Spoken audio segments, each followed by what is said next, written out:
This video is part of the Fundamentals of Electrical Circuits series. And in this series, we focus very much about how power transmission works, and the fact that most of the power transmission and distribution in the United States, and at least the electrical power distribution in the United States and pretty much most of the world, is done in three-phase circuit. And later on we'll talk about why they have decided to do that. But first, let's kind of briefly talk about what it is.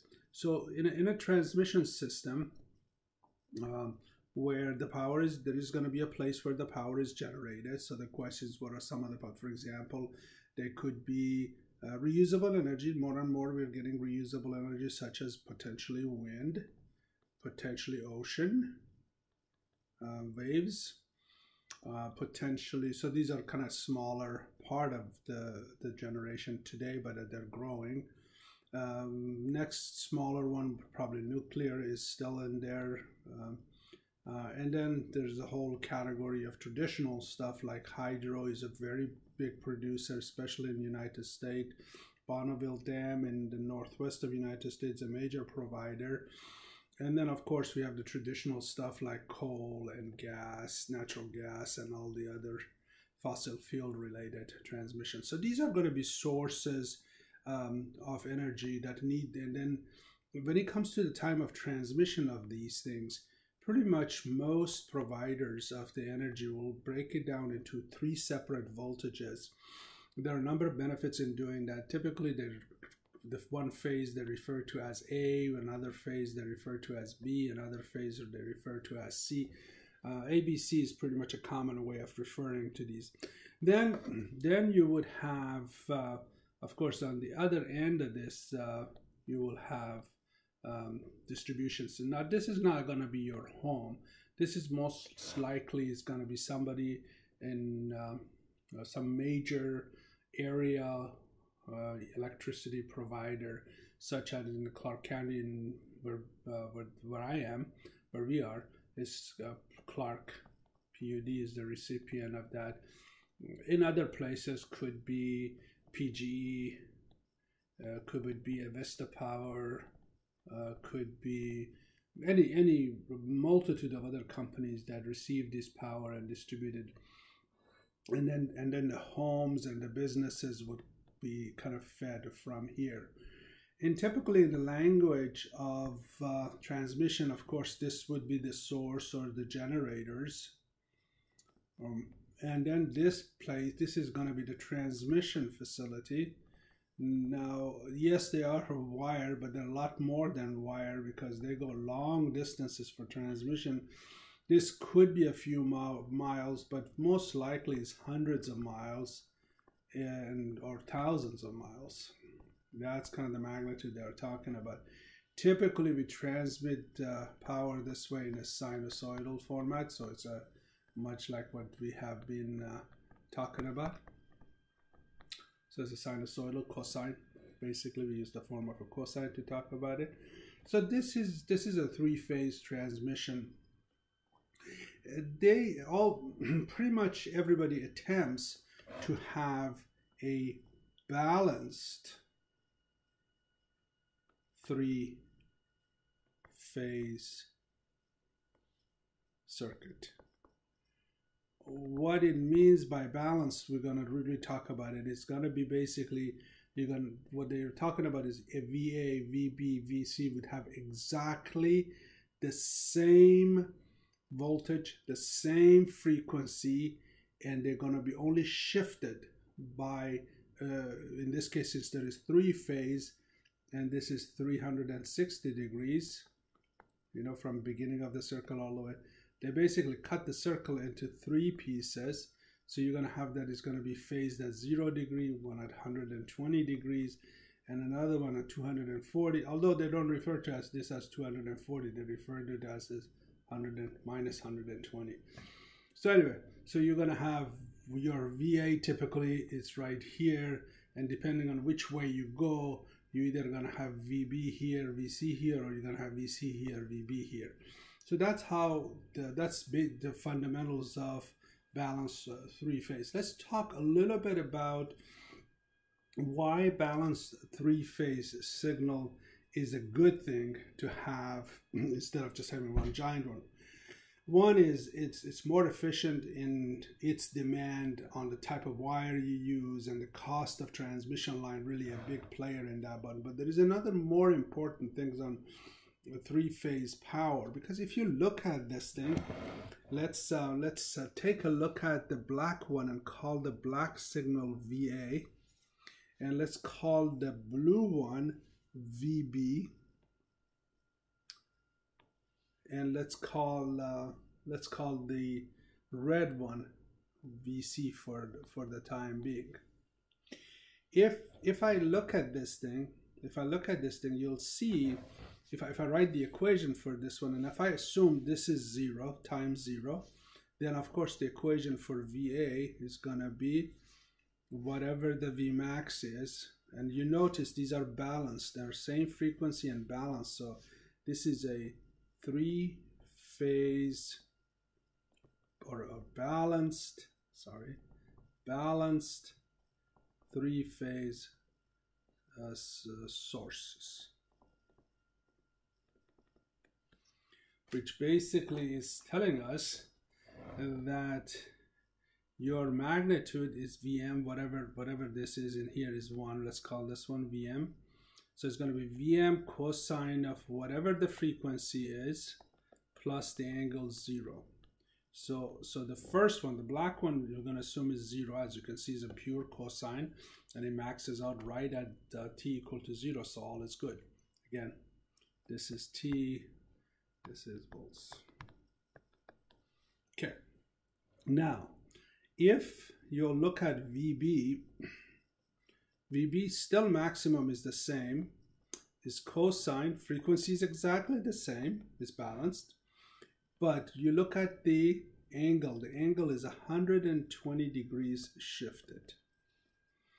And then VC, if you look at VC, the red one, you will see that VC, again, the max is the same, cosine omega t minus 120 degrees. So this is a balanced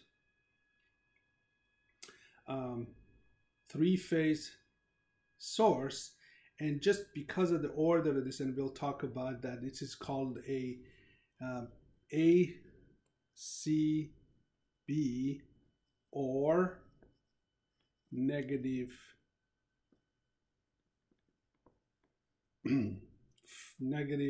phase sequence.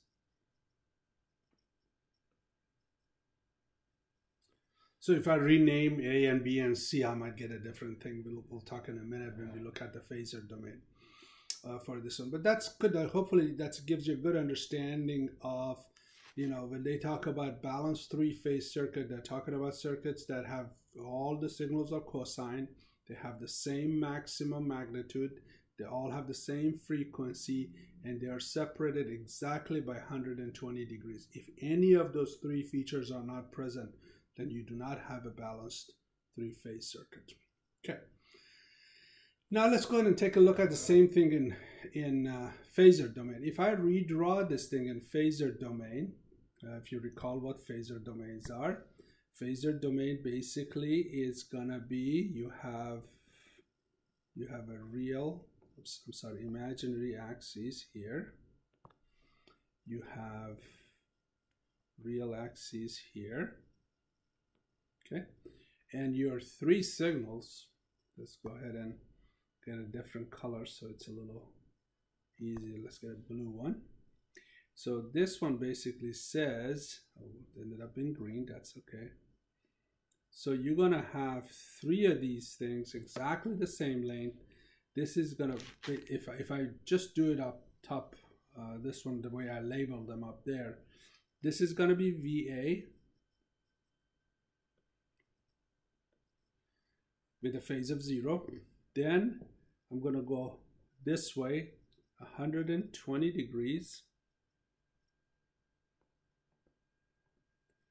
and here hopefully I can draw it exactly the same size.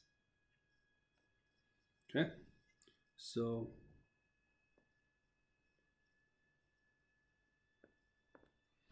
And this, in this particular case, this was VB. And then I go another 120 degrees, and I will end up with a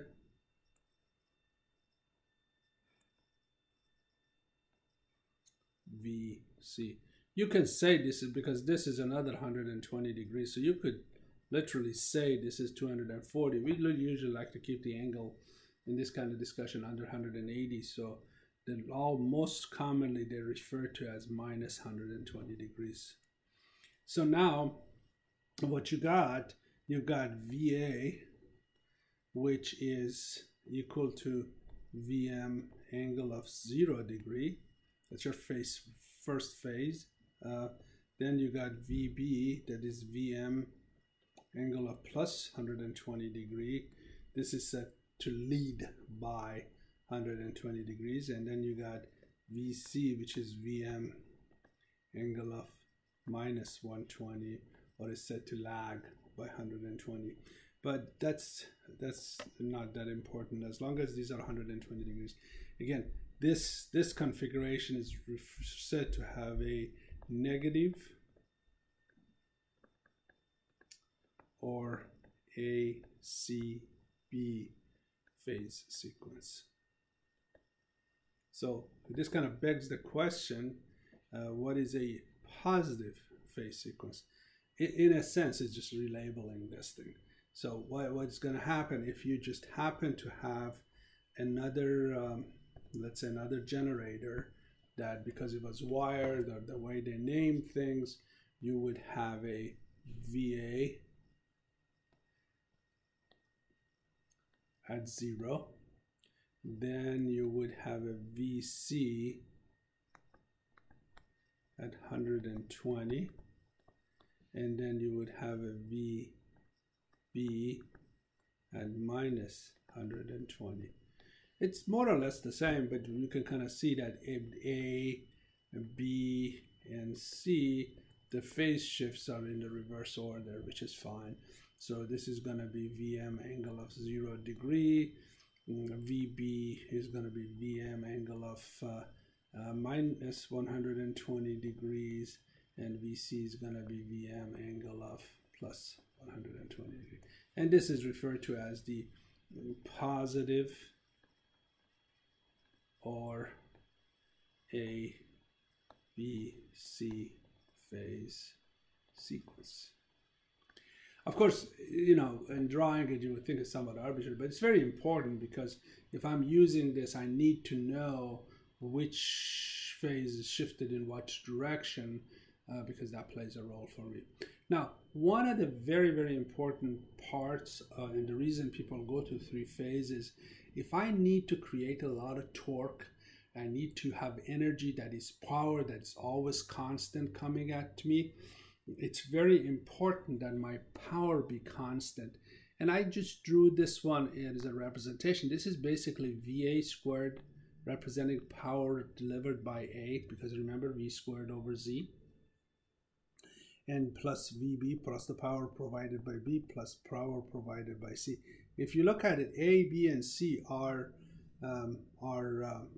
sinusoidal, but the power, which is in relation to square of a voltage divided by the impedance, is very constant. So if I'm lifting something really heavy in a factory, I really do not want the thing to shake as I go up, as the power oscillates up and down with the sinusoidal.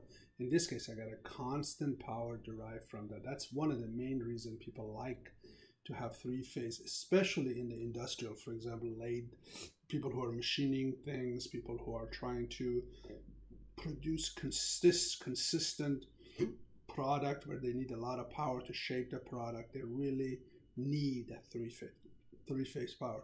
In your home, most of the things you do are going to be 1 phase, and once in a while they give you 2-phase, and that's mainly to give you a higher voltage so you don't have to have these thick wires for your dryers and ovens and things like that. But in home, most of us use the single phase, but sometimes they give you 2-phase, which are 180 degrees out of phase for those guys. But this is a 3-phase, mainly meant for transmission of power from major facilities to cities, and to distribution centers that eventually breaks it down for individual homes and businesses, and also three-phase for industry where they really need a constant power as is shown up here. A few things to remember as long as we are here. If you notice, these are all sinusoidal signals. So if you were to take VA, just VA plus VB vector plus VC, and you add them all together, regardless of which one of these cases you look at, they're going to end up equal to 0. So some of phase power, some of not power, but voltage, some of instantaneous voltage, all ends up being equal to 0. They all cancel each other out. And the other thing to kind of notice is once I know VA for either case and I know the phase sequence, I should be able to write everything else. I do not need to be given VB, VC. Once I know VA, then if they give me VA, then I know the Vmax. And if they tell me what phase I'm in, whichever phase I'm in, then I know which one is VB, which one is VC.